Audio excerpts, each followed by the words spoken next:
Game number 1, MC Academy against Granit Gaming, more Masters Clash. On the left side, we got the MC Academy, everybody, with Lolom on Blaze. We have a Panda Colada on Hanzo here on Infernal Shrines, Warren on Anduin, Nagrom on Johanna, Cookie on Falstad. No draft today. The usual reasons, we're going to go about that in just a second. On the right side, first and foremost, we got Granit Gaming with Smexy on Karazim, we got Unforgiven on Junkrat, Whoopi on Dehaka, Make on Muradin in the tank position here today as they are playing without Breeze today, and we got Poik on Sylvanas. So now before people start panicking, no, Breeze didn't get kicked, no, he didn't leave the team, but he couldn't make it for their match this time, so they play with the sub, therefore also a little bit of role swapping going on. And to come back to the question earlier, as usual, the reason why there is no draft today is that these games were played out while I couldn't commentate them live, so therefore we're going to cover them from replays. I haven't watched them before, I don't know the results, so we're just gonna commentate that from a clean slate, but unfortunately the draft information don't get saved in a replay, and therefore we can just only rely on the main action. And talking about the action, we already have some going on, especially against Nagrom here for the MC Academy. Really low and nearly falling. If not for Warren on Anduin, he would have died for sure. Make a bit too late to the party with that Stormbolt attempt as he's coming in here and trying to take them down. And Poik also making it out barely as he nearly got Hanzo'd. Oh boy. Yeah, good old Poik. Nervous once again as usual.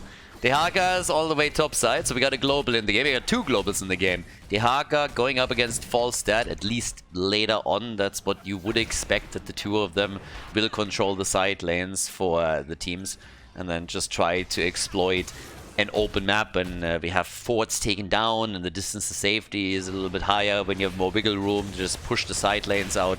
That's normally when your globals are shining, when you have Falstad and Dehaka in firm control of these side lanes, trying to go for structures while the rest of the team is battling it out somewhere else in the map. And then you make a late approach to join the team on an objective, on a camp, or whatever. So we already have another attack against Lolom top side, and this time Poik is also with him, so a bit of body blocking is definitely going to help out, and he's in trouble. And he knows it too. Tries to get away here, but it's not looking all that good. And Whoopi, he doesn't connect the drag, but it doesn't even matter. Poik is still able to solidify the kill, and that is first blood for Granit Gaming in this best of 2. Now, if you're not familiar with the Master Slash system, as we have Hanzo falling as a second, this is all a best of 2. Like, we have a best of 2 round robin that gets played out by the remaining 8 teams, so like a mini season, so to say. And the teams always play 2 maps against each other. If you win both of these maps, you get 3 points for the leaderboard. If you tie with your opponent, then each team gets 1 point. And if you lose, obviously you get nothing. And we currently have a pretty solid split between teams. We have all the way up at the top 3. We have Oxygen, we have the Bang Bush, and we have Chili Mountain, so formerly known as Team the Hardos. And then, well, the Bang Bush Laubas team. And then coming in 4th and 5th, Team Rage within Granit Gaming. And this is really where things are starting to get quite interesting, because there's 4 teams in total that make it to the offline finals in Paris. The top 3 qualify directly, and the 4th team is later on going to be determined by a gauntlet, by a stepladder system played out between the remaining teams. And this is exactly where these 2 teams are currently trying to position themselves nicely, so that they have to play as little games as possible and a bigger chance to make it to the offline event. And if that's going to work or not, that's a very different question right now. So for Granit Gaming, they want to move a little bit higher up. They had a couple of games lately. Again, it's sometimes really weird. Granit comes sometimes in and like plays games, and drafts comes where you're like, what are they doing? Like, what's going on here? Are they just having an off day, or are they just having some fun? But that costs them a few points, and therefore against a team like the MC Academy, they really need to buckle up and try to lock those 3 points in, or they might even risk falling farther in the standings. So now Muradin is down, and it's not only Make that dies, Dehaka has also dropped, and that's a great start into the objective for the MC Academy. Both teams have reached level 7, and we have 16 points to 9. But as it stands, this is not looking too shabby for the team in blue.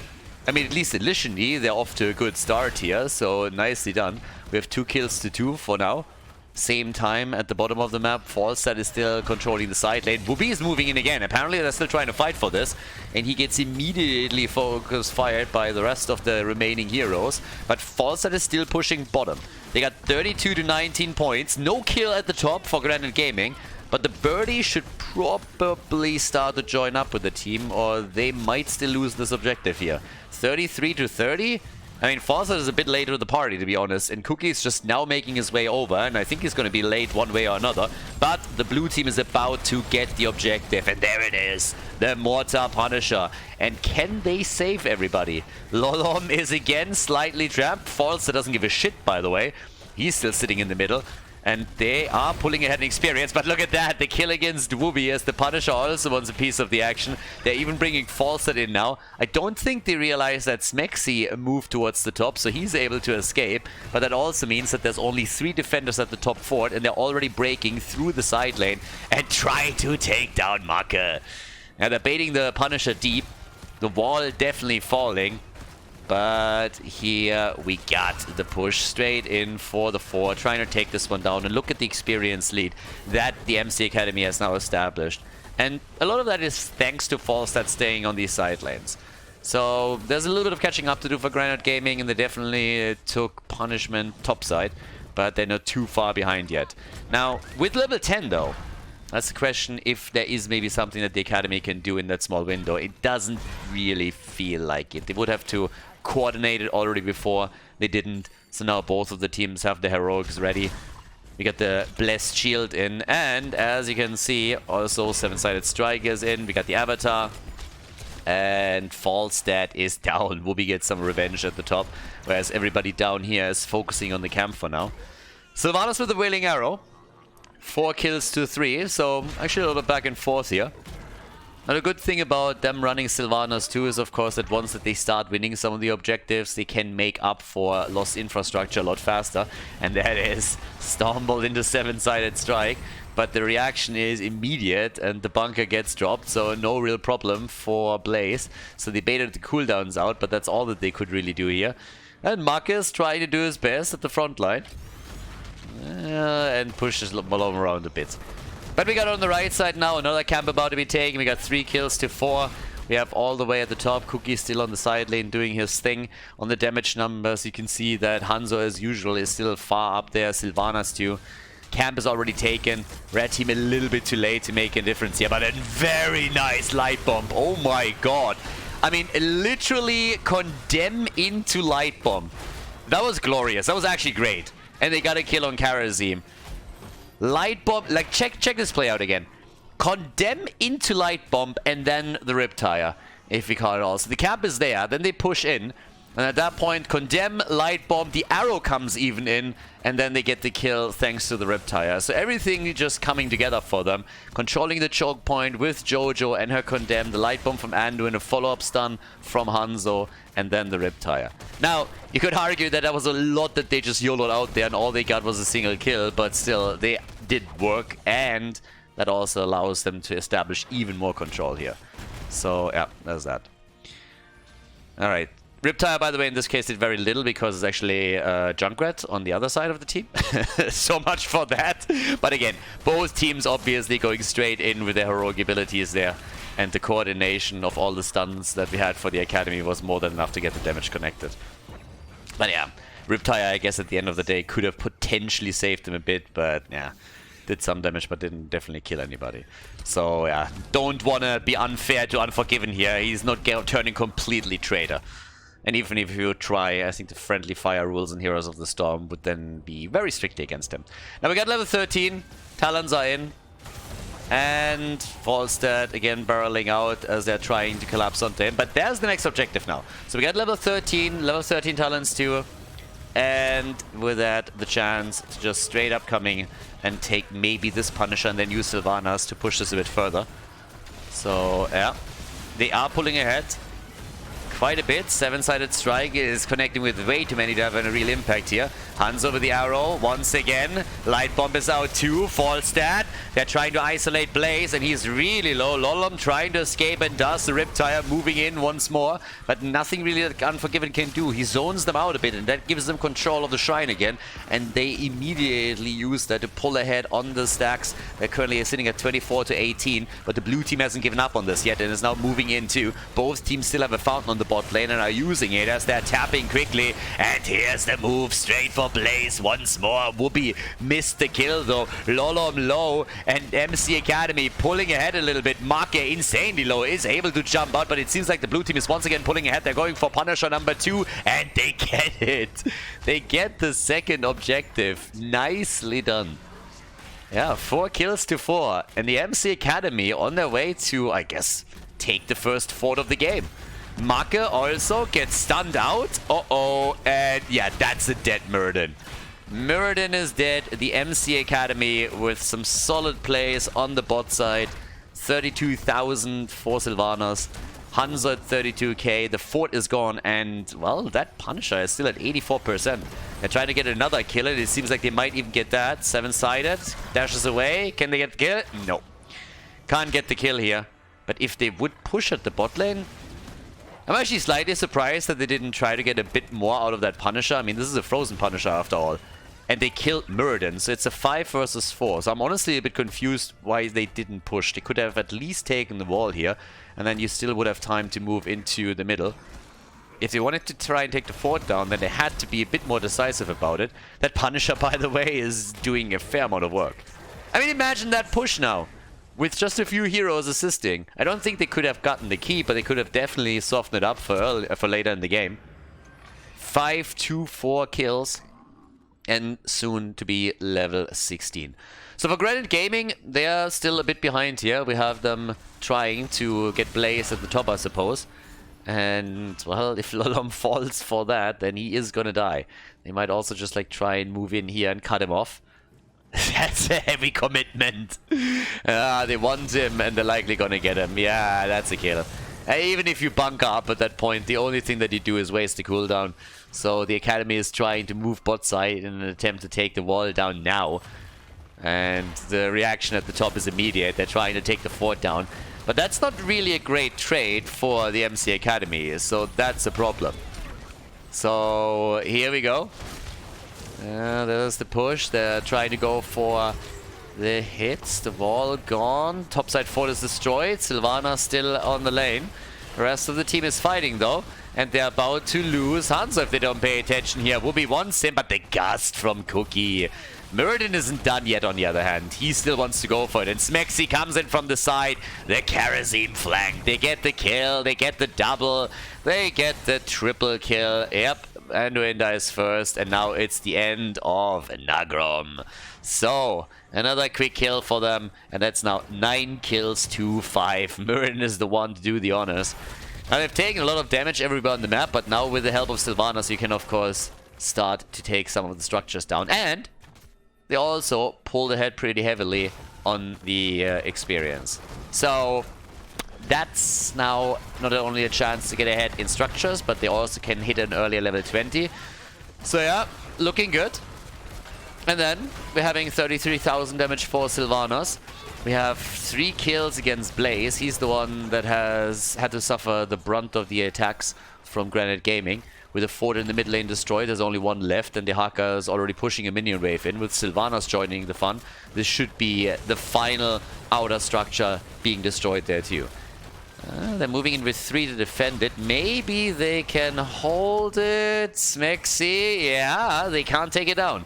They only have 3 heroes here, and they don't have vision on Blaze, for example, so they weren't quite sure where exactly he is. I guess Unforgiven sniffed it out a bit, but Jojo was also in a position where she could have tried to flank. So technically the fort is still standing. We don't have catapults, but, well, you can see for yourself. It's not like it has a lot of hit points left. So, we got to the top side, to the top right. 9 kills to 5.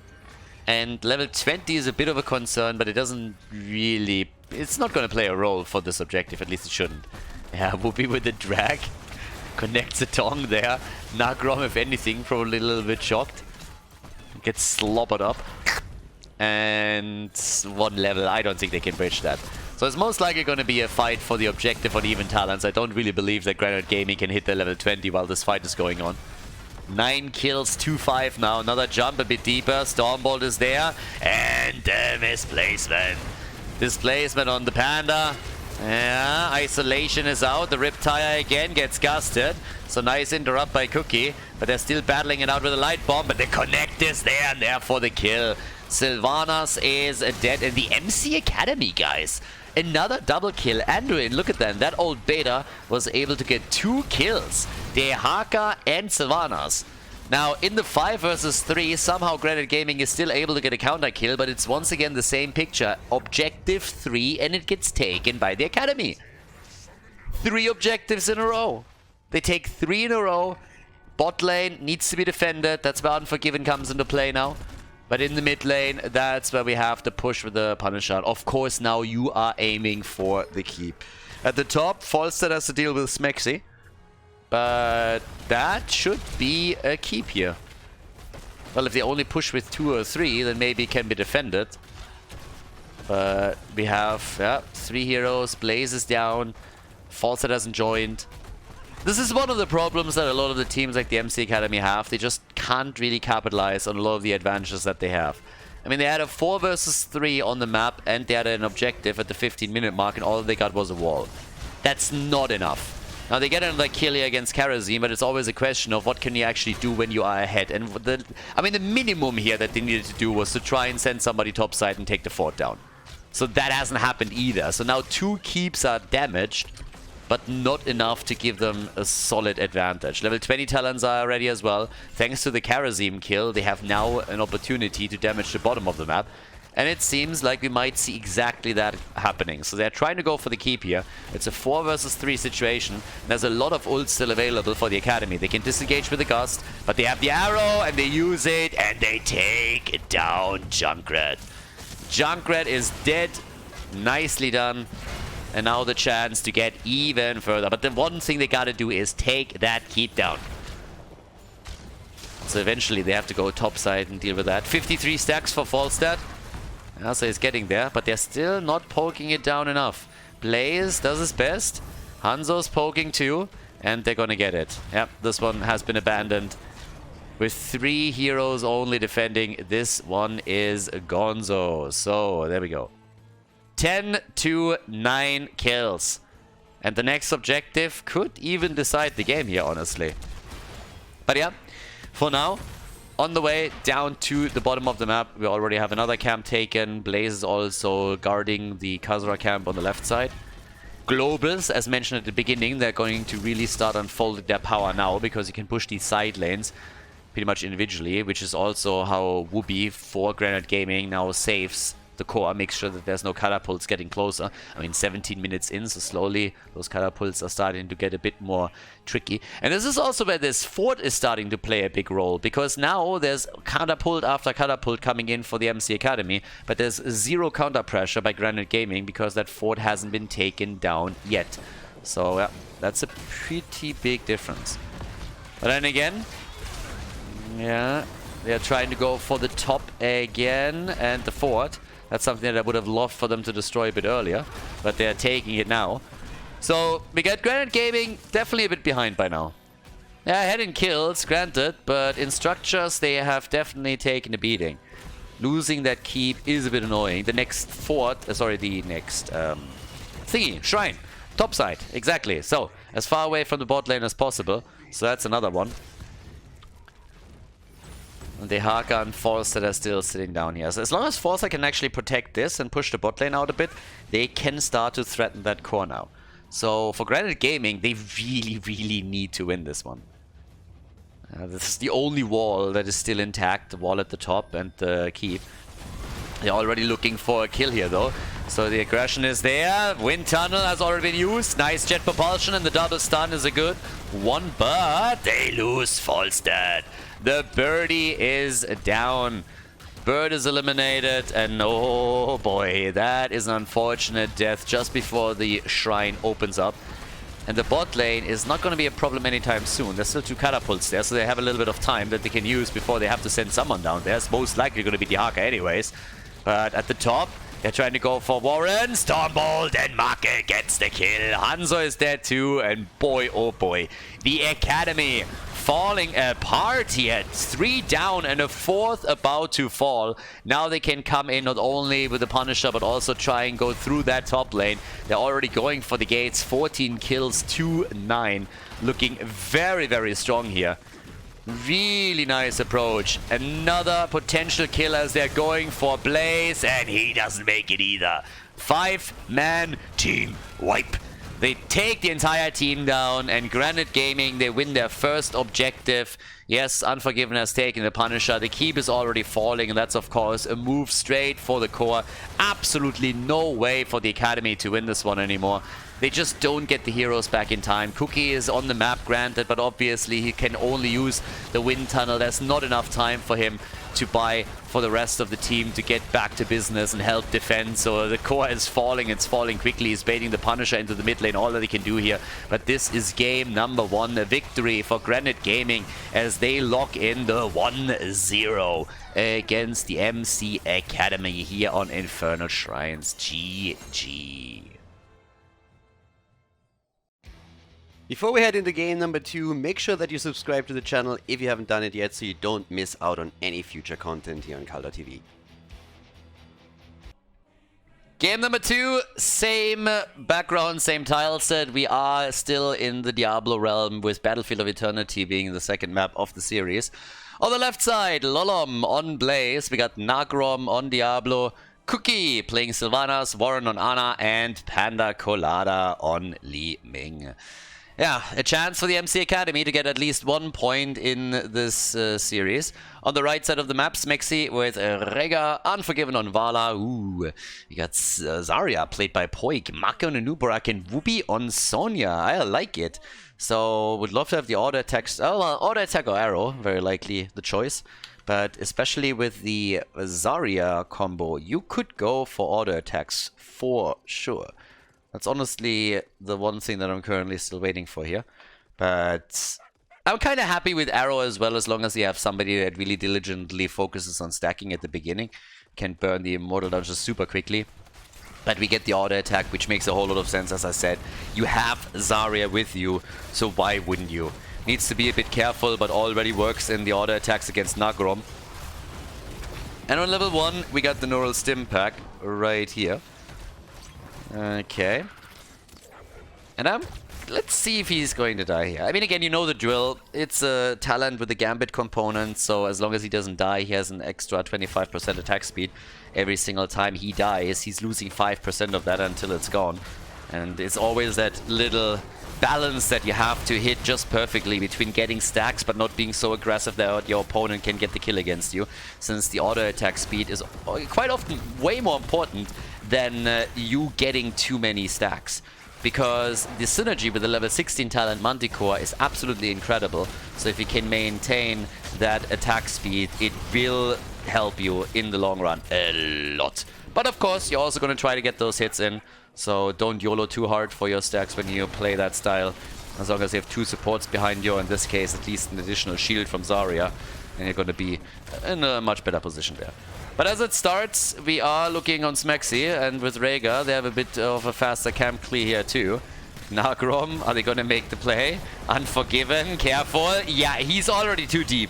Needs to be really careful. Like, that really caught him a little bit off guard. So he went way too far to the left, and then they flanked in from behind. He barely made it, so he's still alive. But in this case, you just gotta hightail it out of there. You are not supposed to die in that situation, so just take it easy. They could have maybe even gotten a kill here. Instead, it's now a rotation down to the bot lane, which for Whoopi nearly became a problem. Vala is on her way back, but they might have to give up this camp. And it seems like they are going to. So, well, yeah, camp is taken, and there's the double kill. Rega and Zarya, they are both dead, easily taken. Not too bad. So, yeah, looking good for the blue team. My problem is really that they are not looking bad in the early game, and then whenever it comes to late game decisions, they seem to always lose the one fight that matters to them the most, and then it all gets flipped. So, The Academy with a nice start. 22 stacks for Vala, and we got the Death Dealer here. Unforgiven could have maybe gotten a bit more out of the last fight if initially he played a bit less aggressive. But for now, it's all about the first camp, the first objective. Slight lead in experience could technically lead to a level 7 talent advantage for the Academy that they could attempt to exploit. Time will tell. There's not really a big race at this point for Granit Gaming on the objective. I mean, they got still Sonya in, but they are the only ones actually attacking. The timing is just not really good for the MC Academy. They gave up the halftime show for nothing. I mean, they literally just gave it up. The rotation between the Shaman camp and the objective was real slow, and they didn't make a proper move there, so now they are way behind on this. We have the bottom push still happening with Sylvanas escorting the Shaman camp in, so that's some interesting pressure, and honestly, this is going to lead to maybe not the destruction of the fort, but it's going to be very, very low. And finally, a bit of wiggle room that the blue team can use to also do damage to the Immortal. Blaze has been defending the top lane. But down here, yep, this thing is nearly gone. And honestly, the minions might still be able to take it down, especially with the next wave coming in. So it seems like the fort is going to get destroyed. But on the Immortal, different story. This one is easily taken with a 50% shield. That's a meme. Are you kidding me? One hit away from falling. Yeah, that thing is not going to survive. Li Ming is going to make her way over there. And then, yeah.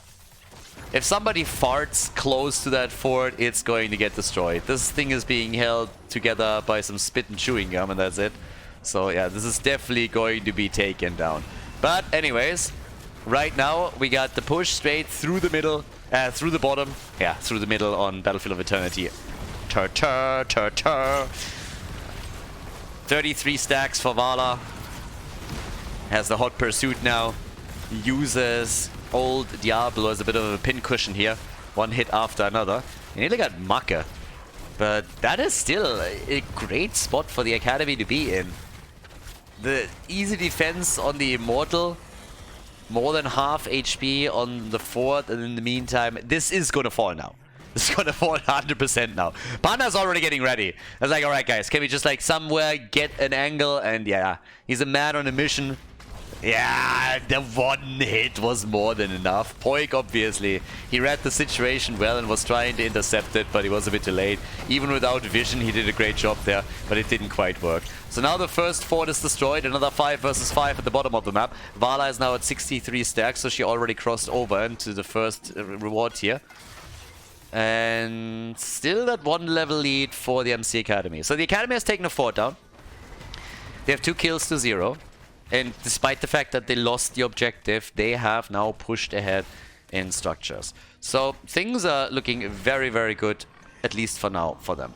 Cookie is able to take another camp here with the rest of the team. Topside, the traditional trade as Granit Gaming is going for their own Khaldor camp. The rotation should be too slow. Yeah, okay. They're interrupting that. Camp gets claimed. And I don't think that Nagrom really wants to fight this one out.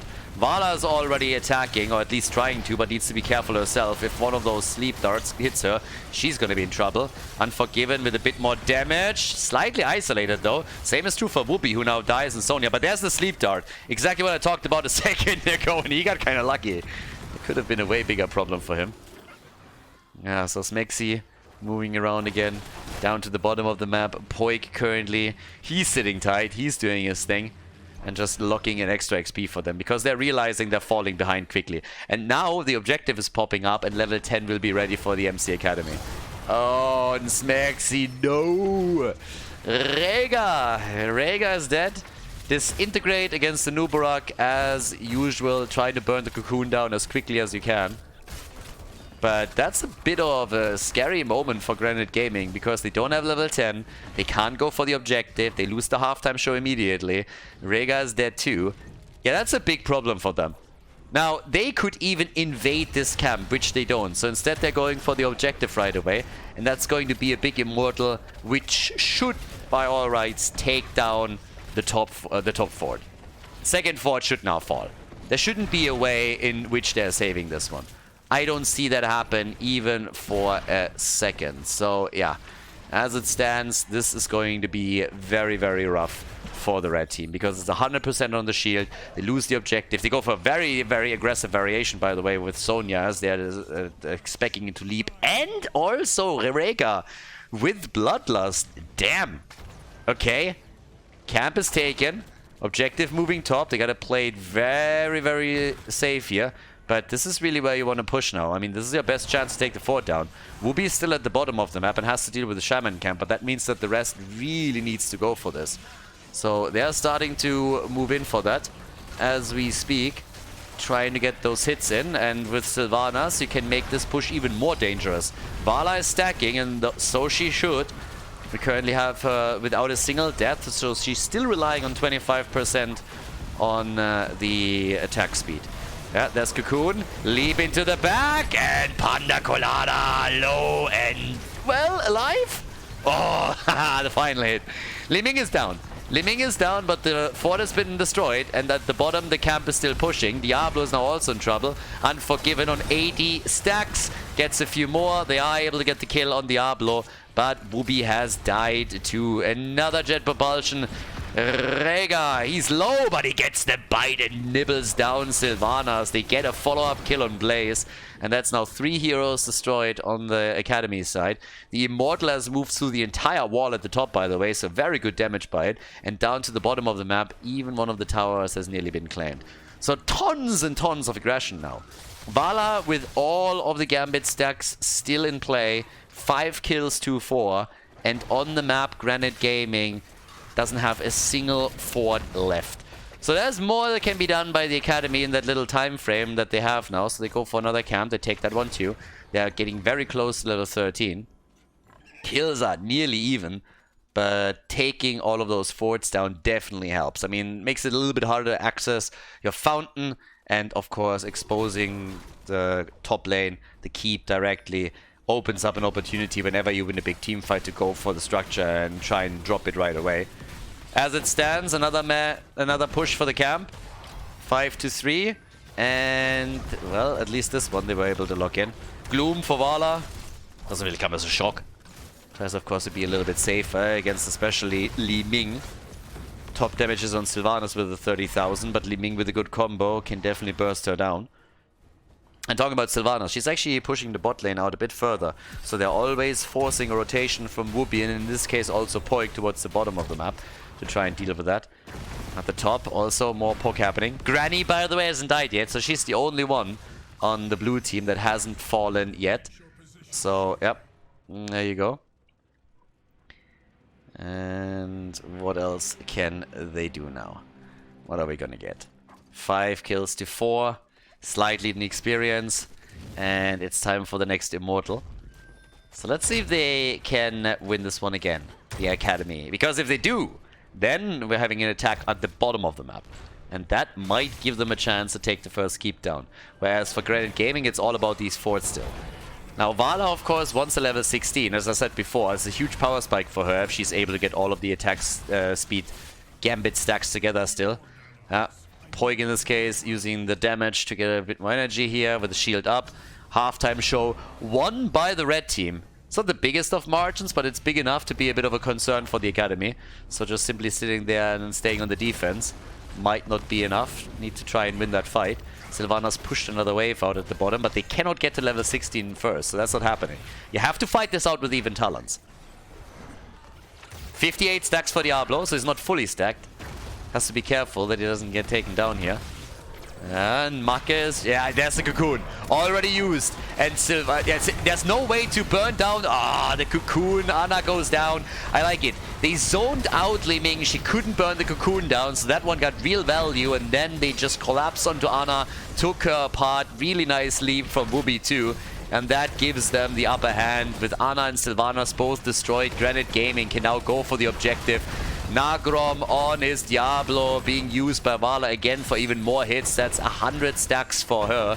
And they are getting closer and closer to locking in a very good Immortal. They have 15,000 hit points still left. So the shield will be very, very strong here. And with those stuns that we're seeing coming in against the front line, I don't even know why the blue team is fighting here. They have only 3 heroes. I mean, Nagrom is committing honorable Sudoku if he continues this play. So they need to get out of there. Especially since he also just gives Vala another chance to get more stacks together. She's sitting at 150 now, and they should get top side forward.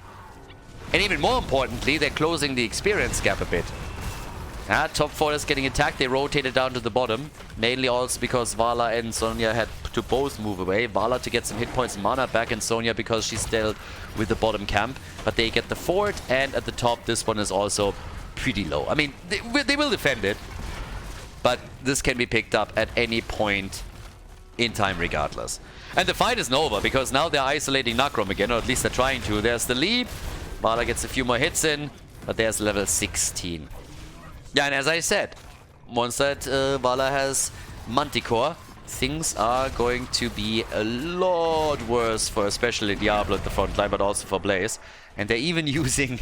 Alright, Smexy is using his Bloodlust just so they can get away.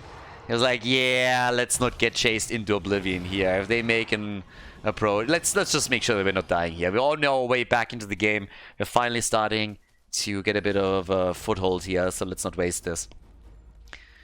Cooler is not that big on the Ancestral. They're going to have it back for the next objective fight either way, so they're going to be fine here. But the damage output on Vala, 31,000, 37,000 for Sylvanas. That might change once level 16 is ready. And here we go. Manticore has been taken on 16. That's where the real party starts, at least for Vala. And then on level 20, of course, have a couple of choices. You can either go into the Acrobat, you can go into your Farflight Quiver. Couple of choices left. Topside push is now also aiming for the keep. Let's not forget that the wall was destroyed earlier, so that is gonna do some damage. But it's also a bit of a dangerous fight that they're taking here. And there's already a quick hit right against Nacrom. And look at his hit points. Vala is doing absolute work here, as you can tell. Look how quickly she's adding damage. She's closing the gap to Sylvanas within seconds, and she actually takes her down here with another hit. Right now they make a play for Lolom, that's another kill, so now Blaze is down, and Vala has already taken over the damage numbers, at least compared to Sylvanas. Li Ming is currently the top damage dealer. It's just really that synergy with Manticore, that attack speed that you have, but lots and lots of damage on the top keep at least. So 2 kills against the blue team, but they got quite a lot out of it. They couldn't destroy the keep entirely, but it might still fall because there is still that camp at the top and another minion wave is coming with a Catapult. So unless Granit Gaming sends another hero back, they're going to lose the keep at the top for sure. Now Vala is going solo on the objective and the rest of them is trying to defend their own. But this is really a problem. And this is just too much. They need to send somebody back or that thing is gone. And it doesn't seem like they're going to do that. So they obviously have high hopes that they can do a lot of work with the objective once they win it. But yep, it's too late already. I mean, thanks for the ping, but that one was too late. That keep is gone. It's a bit of an oversight, honestly. They should have seen that. Somebody needed to go towards the top and yeah, you might have taken a few losses there in your position. But as it stands, they lost the keep, so they are down to 1 single keep. And once they win the Immortal, if they do, it's going to travel top lane, because there's still a fort there. Now, that fort doesn't have a lot of hit points, but it still is going to slow the approach down a bit. Vala is by now, by the way, on 133 stacks, so it's slowly closing in on the next reward here. Yeah, and the leap, but Sylvanas is getting out. So, good stuff. Sylvanas is getting out. Turret, Diablo with the big hits. Nice. Yeah, big damage on Li Ming. She's really started to pull ahead. And here comes Unforgiven. Whoopi is dead. Bit of stutter stepping from Unforgiven as he's getting one attack in after another.